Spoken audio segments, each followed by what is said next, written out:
Bonjour, bienvenue sur cette nouvelle vidéo concernant la carte ESP12E avec une puce ESP8266. L'objectif final de cette vidéo est de pouvoir téléverser un programme simple sur la carte.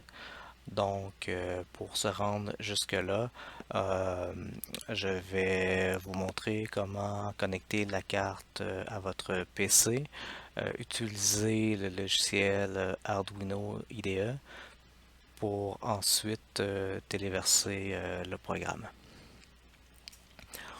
Quand j'ai reçu la carte, je me posais plusieurs questions. Je me demandais comment j'allais faire pour communiquer avec celle-ci, comment téléverser un programme et comment aussi l'exécuter. Quand j'ai fait mes recherches, bon, je me suis rendu compte que je pouvais connecter ma carte ESP12E avec ici le connecteur micro USB directement au port USB de mon PC. Et ensuite, j'ai aussi conclu que j'allais utiliser le logiciel Arduino pour coder mes logiciels. Il y a différentes alternatives. Pour moi, Arduino IDE est devenu un choix assez simple parce que, bon, premièrement, c'est du langage C, C++. Puis la communauté autour de cette application-là est assez grande. Donc, si j'ai besoin de connaître quelques réponses, je peux aller voir les forums. Puis, j'ai beaucoup de, il y a beaucoup d'éléments qui peuvent me débloquer à ce niveau-là. Euh, Il y a plusieurs façons d'utiliser le logiciel Arduino IDE. On peut l'installer soit directement sur notre PC, utiliser l'application ou l'installer aussi sur d'autres plateformes comme Linux et Mac OS. De mon côté, j'utilise un PC avec Windows 10. Donc, je suis allé sur le site arduino.cc. Dans la page Software, on peut télécharger Arduino IDE version 1.8.13 et moi j'ai choisi la version pour Windows, Winset and Newer. Donc après le téléchargement d'Arduino IDE et l'avoir installé sur mon PC, je me suis retrouvé avec cet écran-ci. La prochaine étape est de faire en sorte que ma carte ESP12E soit reconnue par le logiciel. Donc, quand on va dans le menu Outils, type de carte, je me suis rendu compte que ma carte ESP12E n'était pas listée.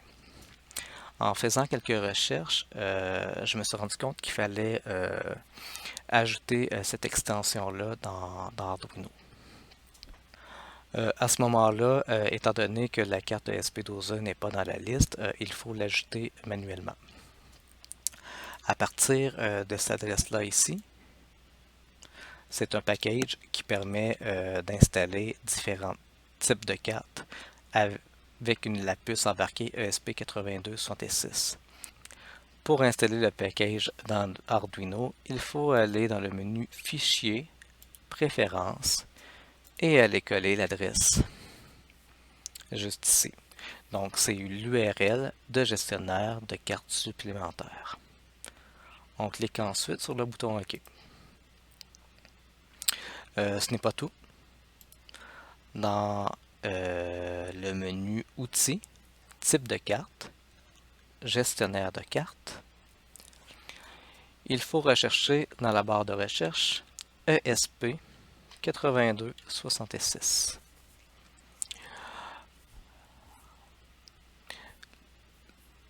La recherche nous retourne un résultat qui est affiché parce qu'on a écrit préalablement l'URL dans les préférences de gestionnaire de cartes. Il nous reste à cliquer sur le bouton Installer.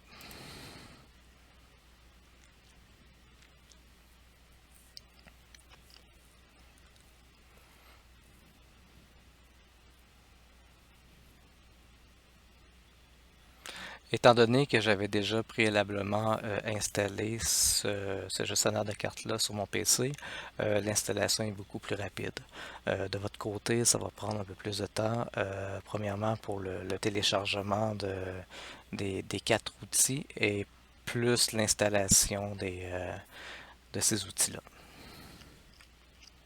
Une fois l'installation terminée, si on revient dans le menu Outils, type de carte, on peut voir maintenant que le ESP8266 est ajouté avec différentes cartes qui utilisent cette puce, dont le node MCU ESP12E, qui est la carte que j'utilise actuellement.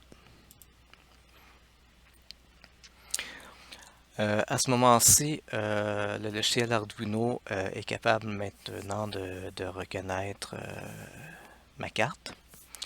Ce que je vais faire ensuite, c'est de brancher ma carte à mon PC avec un fil USB qui est branché à mon PC et l'autre bout micro USB qui est branché à ma carte. Et voilà.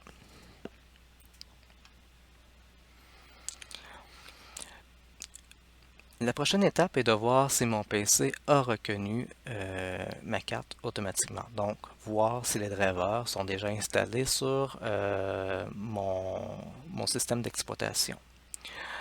Je dois aller dans le gestionnaire de périphériques sous la section PAR, COM et LPT. Je peux voir que mon port de communication CP2102 est reconnu et se trouve sur le COM7. À ce moment-ci, c'est bien de noter le port de communication COM7 puisqu'on va en avoir besoin pour Arduino, pour l'indiquer dans le logiciel Arduino. Donc, si je retourne dans le logiciel Arduino, sous Outils, j'ai sélectionné tout à l'heure le type de carte ESP12E. Il me reste à spécifier que j'utilise bien le COM7, le port de communication, ce qui va me permettre de pouvoir téléverser le logiciel sur ma carte.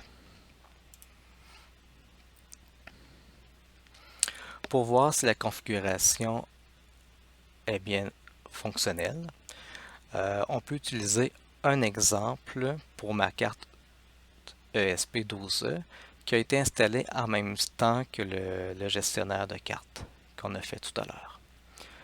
Donc, je peux m'en aller dans le fichier, dans le menu Fichier, Exemple, et si je descends, je peux voir ESP8266, et ici j'ai différents exemples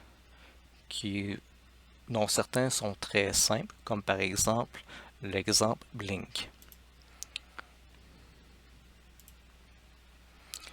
Donc ici, c'est un petit logiciel qui permet au départ de définir ma pin LED built-in en output. Et dans le loop ici, je peux voir que la LED intégrée à ma carte va s'allumer et s'éteindre sur des délais de 1 et de 2 secondes. Il ne reste qu'à cliquer sur le bouton Téléverser.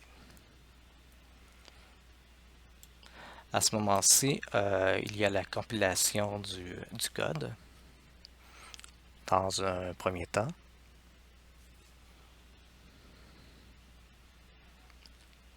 Et ensuite, on peut voir qu'il y a eu la connexion sur ma carte ESP12E sur le COM7 et qu'il est en train d'écrire le programme sur ma carte.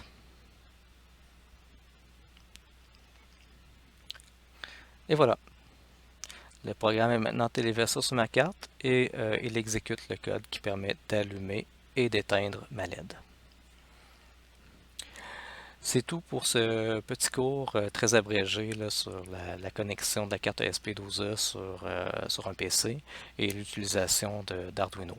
Viendra plus tard d'autres projets un peu plus complexes. Et je vous invite à vous abonner à ma chaîne YouTube pour suivre mes prochaines expériences.